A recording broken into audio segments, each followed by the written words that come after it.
ஒரு குட்டி user review, hard user ரிவ்யூன்னு கூட சொல்லலாம். சிஎம்எஃப் நெக் பேண்ட் ப்ரோ எந்த அளவுக்கு இதை நான் யூஸ் பண்ணியிருக்கேன்னு பார்த்தீங்கன்னா, ஒரு நாள் ஃபுல்லாக பேட்ரி காலி ஆகிற வரைக்கும் யூஸ் பண்ணியிருக்கேன். வாய்ஸ் குவாலிட்டி எல்லாமே நல்லாயிருக்கு. மைக்கு இதில் எந்த பிரச்சனையும் இல்லை. மியூசிக் குவாலிட்டியும் நல்லாயிருக்கு. ஒன் ப்ளஸோடு கம்பேர் பண்ணால் ஒரு 10% கம்மியாக இருக்கும். இருந்தாலும் ஓகே தான்.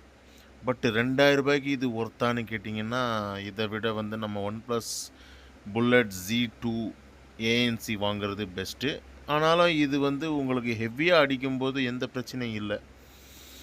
நான் ரெகுலராக ரேபிடோ, ஓலா இப்படிலாம் ஓட்டிகிட்டு இருக்கிறதால எனக்கு இதில் நல்ல ஒரு கால் குவாலிட்டி கிடைக்குது. நல்லாயிருக்கு. பேட்ரி பார்த்திங்கன்னா 2 நாள் நிற்கிது. நல்லாயிருக்கு. மியூசிக் குவாலிட்டியும் நல்லாயிருக்கு. ஏஎன்சி இதில் நல்லா இல்லை. அந்தளவுக்கு ஏஎன்சி அந்தளவுக்கு இல்லை. சில நேரங்களில் மியூசிக் காதுக்குள்ளே குத்துற மாதிரி இருக்குது.